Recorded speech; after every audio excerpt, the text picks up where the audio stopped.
Sejam bem-vindos. Hoje a gente vai ter mais uma aula do Clube do Eco com o tema função diastólica do ventrículo esquerdo. Meu nome é Larissa, sou fellow em ecocardiografia pediátrica. Essa apresentação é como parte do programa de fellowship da Cardioped Brasil, Centro do Coração da Criança. O livro base utilizado para essa aula foi do Tal Geva, capítulo 8 de função diastólica do ventrículo esquerdo. E o guideline da ACE de recomendações para avaliação do ventrículo esquerdo, a sua função diastólica. Então, a função diastólica do ventrículo esquerdo é a capacidade do ventrículo esquerdo de acomodar um volume de enchimento adequado para manter o débito cardíaco, mantendo níveis normais de pressão em todas as fases do enchimento ventricular. A diástole é a fase desse ciclo em que você tem um enchimento desse ventrículo, e ela é definida como período de tempo logo após o fechamento das válvulas semilunares, no caso do ventrículo esquerdo, do fechamento da válvula aórtica, e se estende até o fechamento das válvulas atrioventriculares, então, no caso do ventrículo esquerdo, da válvula mitral. Alguns fatores influenciam o enchimento diastólico ventricular, como a função sistólica, que foi o tema da aula passada. A função da válvula atrioventricular, então, estenose mitral e regurgitação mitral influencia na avaliação do enchimento diastólico. A própria complacência ou rigidez do músculo atrial e ventricular e até mesmo do pericárdio. A função sistólica atrial, as condições de carga e volume dessas câmaras cardíacas, né? Então, a pré-carga, pós-carga. A respiração, a frequência cardíaca e o ritmo cardíaco também influenciam na avaliação da função diastólica. A diástole é dividida em 4 componentes. O relaxamento isovolumétrico é quando esse ventrículo começa a relaxar, mas ainda você não tem fluxo de sangue nesse ventrículo esquerdo. Acontece após a abertura da válvula aórtica, ou após o fechamento da válvula aórtica e antes da abertura, imediatamente antes da abertura da válvula mitral. O enchimento rápido ele acontece logo após a abertura da válvula mitral, quando você tem um influxo de sangue através dessa válvula, e é o início do enchimento ventricular, e gera a primeira onda de fluxo através da válvula mitral. A diástase é um meio termo, né? Então, é logo após o enchimento rápido e antes da contração atrial, que é o final da diástole, e ela acontece quando as pressões atrial e ventricular se igualam e a gente não tem fluxo de sangue pela válvula mitral. E no final da diástole acontece a contração atrial, em que a pressão do átrio esquerdo ela se eleva e ela gera uma segunda onda através dessa válvula mitral. Então, a fisiologia da diástole acontece imediatamente após a sístole, então a gente tem uma redução gradativa da pressão do ventrículo esquerdo. Nessa imagem à direita, nessa primeira linha, a gente tem um eletrocardiograma, então a gente vê o ciclo da diástole logo após a onda TI, se estendendo até a contração atrial, que é a onda P. Aqui a gente tem, então, essa primeira linha, o eletrocardiograma, aqui o influxo mitral, né, de Doppler, então a gente tem a onda E e a onda A, e as pressões medidas simultaneamente no átrio esquerdo e no ventrículo esquerdo, essas duas linhas. Então, inicialmente, a gente tem a queda da pressão no ventrículo esquerdo, que é essa segunda linha. Após o relaxamento isovolumétrico, a gente tem a abertura da válvula mitral, que acontece aqui nessa linha, que é X1, e a gente tem o influxo de sangue através dessa válvula mitral. Então, a gente tem a onda E, que é a onda de pico precoce, né, a fase de enchimento rápido do ventrículo esquerdo, que acontece quando essa pressão do ventrículo esquerdo atinge o seu mínimo. Então, a gente tem uma redução gradativa da pressão ventricular esquerda e um enchimento rápido desse ventrículo, ocasionando a onda E no Doppler, que a gente avalia habitualmente durante a realização do ecocardiograma. Depois dessa fase, então, a gente tem a diástase, que é quando essas pressões, depois do enchimento rápido desse ventrículo esquerdo, já essas pressões se igualam entre o átrio esquerdo e o ventrículo esquerdo, e a gente não tem passagem de fluxo, então no Doppler a gente vê uma onda E, a gente não tem fluxo, e posteriormente a gente tem a contração atrial, então essa pressão atrial, ela volta a aumentar acima da pressão ventricular esquerda, e você tem um influxo de sangue da onda A, que é a onda de contração atrial no final da diástole acontece, então, logo após a onda P, que é o que a gente vê no eletrocardiograma, a representação da contração atrial. A avaliação da função diastólica, ela se desenvolveu principalmente, então, por meio dessas investigações dos padrões de fluxo de Doppler, pela análise do padrão do fluxo diastólico mitral, das veias pulmonares e, mais recentemente, do Doppler tecidual, que mede a velocidade do tecido miocárdico. Então, como é que a gente inicia essa avaliação da função diastólica? A gente começa por avaliação de Doppler, então a gente posiciona um Doppler pulsado na via de entrada, então, desse ventrículo esquerdo, né, nessa mitral, no apical 4 câmaras, paralelo ao fluxo mitral, e a gente adquire, então, a onda E e a onda A, que é, como eu falei anteriormente, na fisiologia da diástole, a fase inicial da diástole, né, o enchimento rápido, e a fase final da contração atrial. E o tempo de desaceleração, que é esse tracejado, né, da onda E até o final, né, a mesodiástole, né, a metade da diástole, que acompanha, então, essa curva de enchimento rápido do ventrículo esquerdo. Eu vou mostrar uma imagem mais para frente. Essas medidas adquiridas no Doppler pulsado, elas podem não ser confiáveis em crianças taquicárdicas, porque você tem uma fusão da onda E e da onda A, e na presença de fibrilação atrial, de doenças valvares significativas, como calcificação da mitral, estenose e regurgitação mitral, ou mesmo em pacientes com reparo valvar mitral, redução do anel, válvula protética, ou pacientes com dispositivo de assistência ventricular, bloqueio de ramo esquerdo ou ritmo estimulado por marcapasso. Então, tudo isso pode gerar uma onda de velocidades que não seja confiável.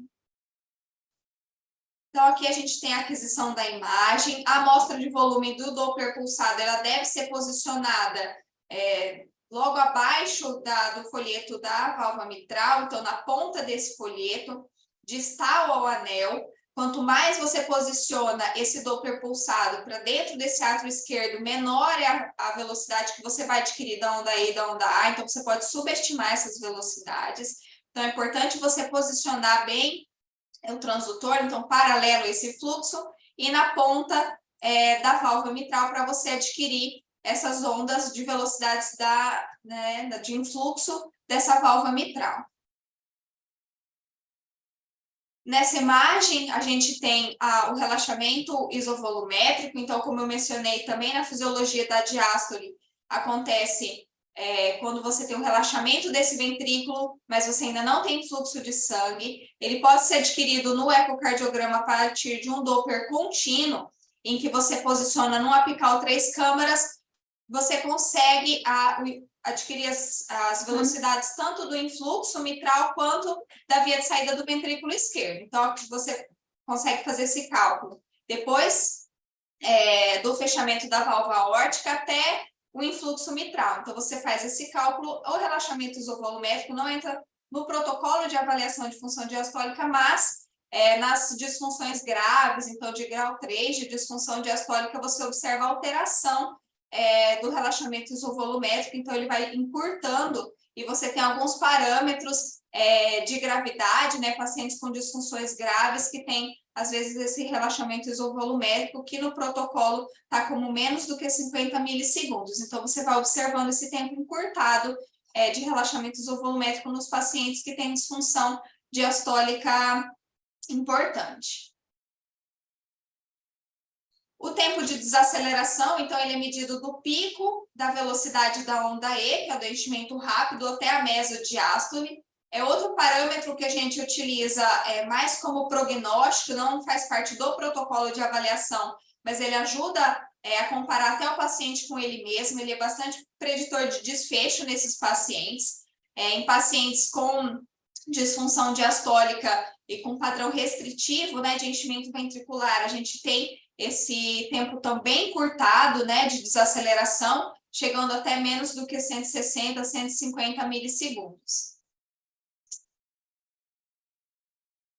A gente faz avaliação também, é importante para a avaliação da função diastólica, a velocidade da veia pulmonar, comparado com as velocidades do influxo mitral. Então, nessa imagem superior, a gente tem um Doppler da veia pulmonar, que deve ser adquirido no corte apical 4 câmaras, com uma amostra de Doppler de mais ou menos 2 a 3 milímetros, posicionado a mais ou menos meio centímetro no interior da veia pulmonar.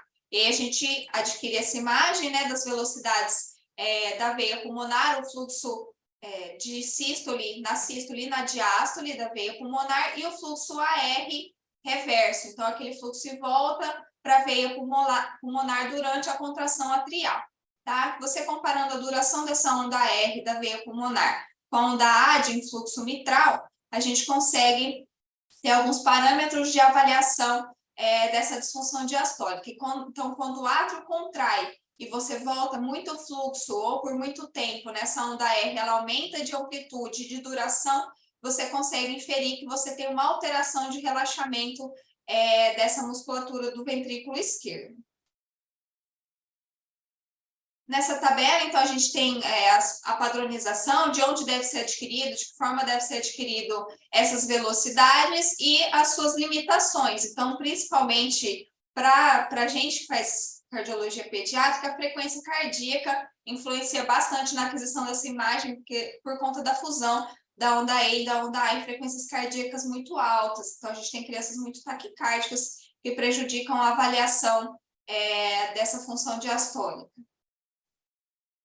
E o Doppler tecidual, que tem sido mais recente e entra no protocolo de avaliação de função diastólica, então ela acontece por meio do Doppler pulsátil da movimentação do miocárdio ao invés do fluxo sanguíneo. Ela não varia com a respiração e com o volume, então é um bom parâmetro para avaliar a função diastólica. Então ele deve ser posicionado, um Doppler pulsado em TDI, né, que é a aquisição no equipamento, você tem isso disponível. Você posiciona o Doppler pulsado no anel, ou para avaliação do VD no anel tricúspide lateral, e para avaliação do ventrículo esquerdo no medial e no lateral. Então, você coloca o TDI, um Doppler pulsado no anel, aqui na junção medial e lateral, para aquisição dessas velocidades.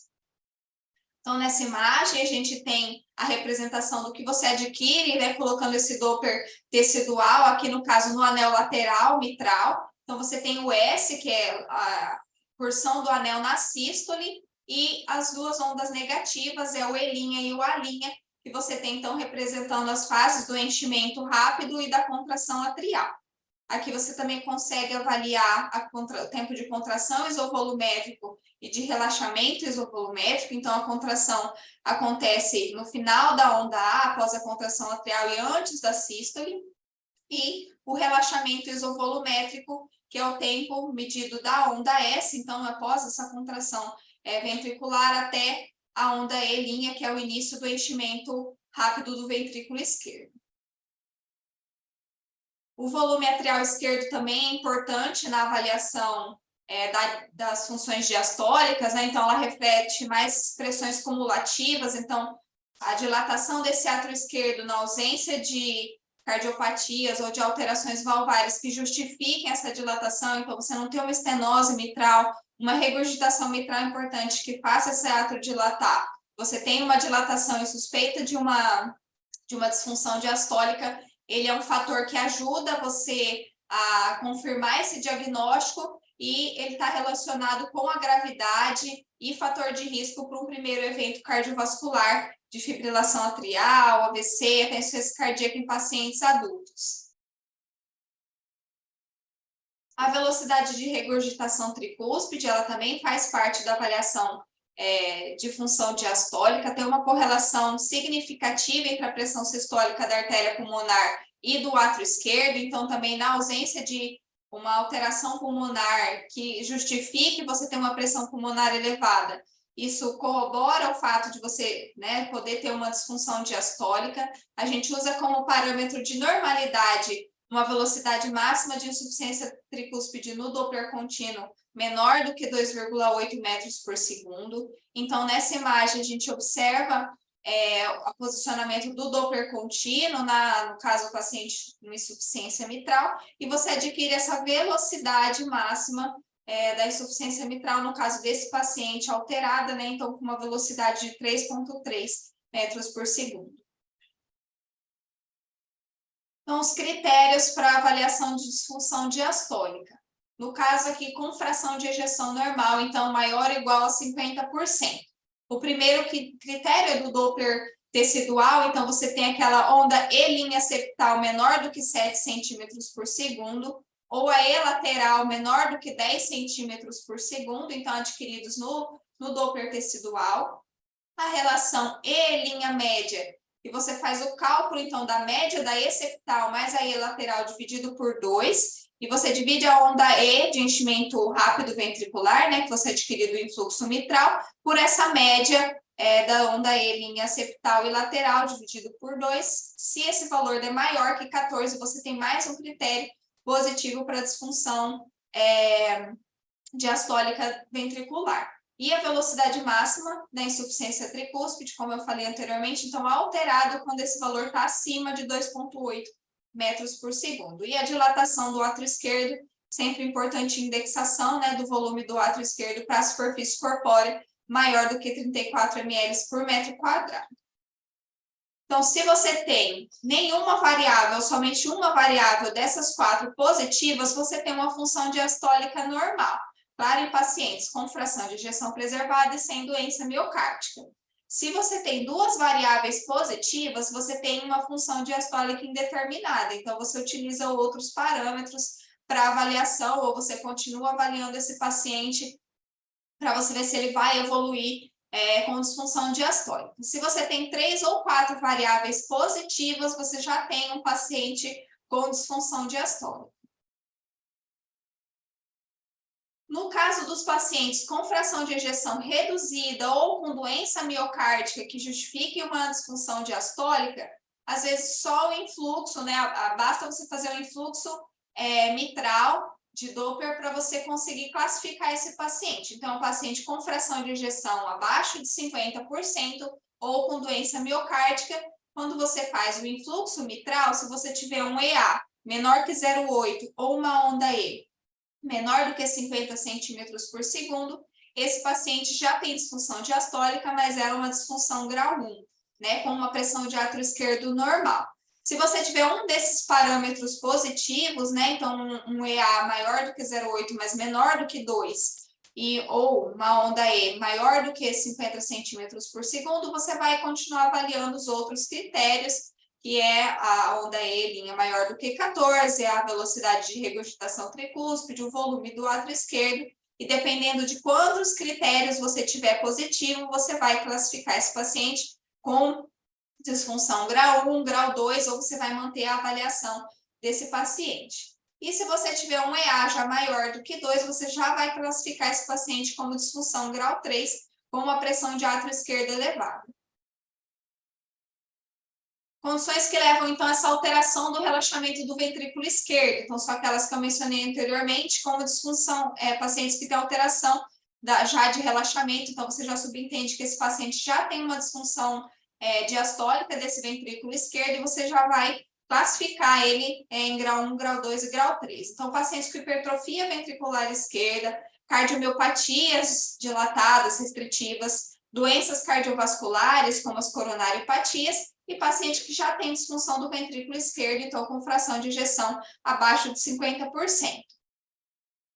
Então, da mesma forma que a gente fez no fluxograma, que é uma tabela de classificação da graduação desses pacientes, então, paciente que já tem uma condição de alteração de relaxamento do ventrículo esquerdo, obrigatoriamente, ele já vai ser classificado como disfunção diastólica, e aí você só vai colocar a graduação, né, em 1, 2 e 3, dependendo dos parâmetros da relação EA, E', o pico de velocidade da insuficiência tricúspide e a dilatação do átrio esquerdo, e um paciente que tiver tudo normal vai ser classificado como não tem disfunção, né? Se o paciente não tiver alteração, uma doença que dê alteração de relaxamento, como uma paciente sem disfunção diastólica, ou se tiver, a gente vai classificar com disfunção e qual a graduação.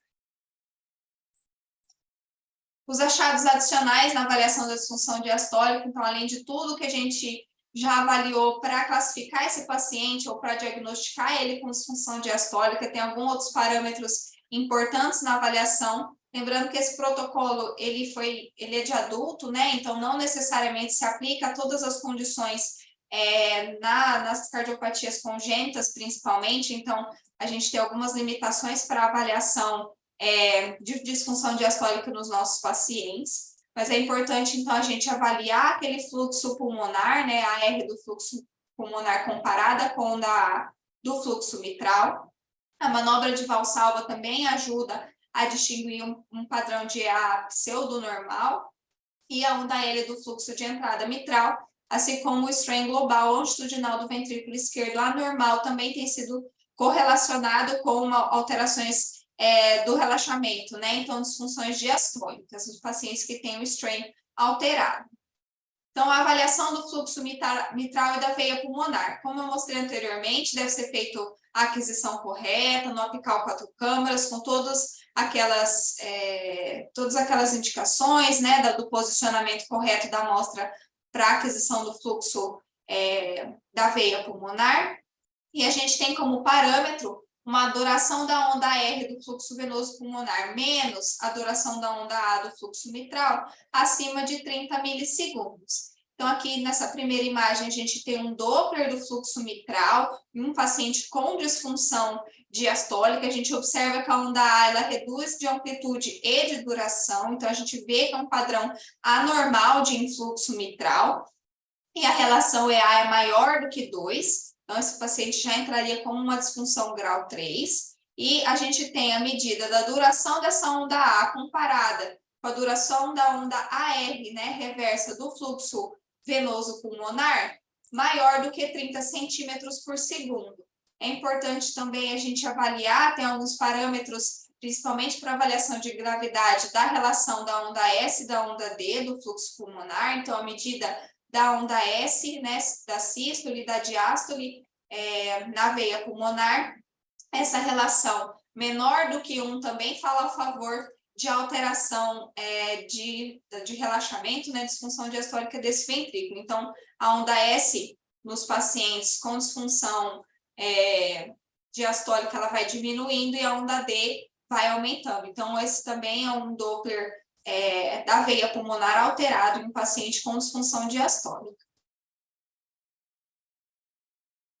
A manobra de Valsalva, aqui a gente tem uma imagem que você consideraria, né? Se você adquirir essa imagem como normal, então você, a princípio, adquire o influxo mitral, o Doppler de influxo mitral, você observa um padrão normal, né? Uma relação anormal, porém esse paciente já, você suspeitando de uma disfunção diastólica, tem aumento do átrio esquerdo, tem outros parâmetros que você pensaria numa disfunção diastólica, a manobra de Valsalva ajuda você a diferenciar. Então, a partir da manobra de Valsalva que você faz, posicionando o Doppler pulsado nessa válvula mitral, né, adquirindo o influxo mitral, por 10 segundos, no momento que o paciente está fazendo a manobra, então, fechando a boca e o nariz, fazendo a manobra de Valsalva, você observa uma queda dessa onda E, então a onda E ela diminui de amplitude e a onda A aumenta de amplitude, mais do que 50%, né, desse fluxo mitral durante a manobra de Valsalva.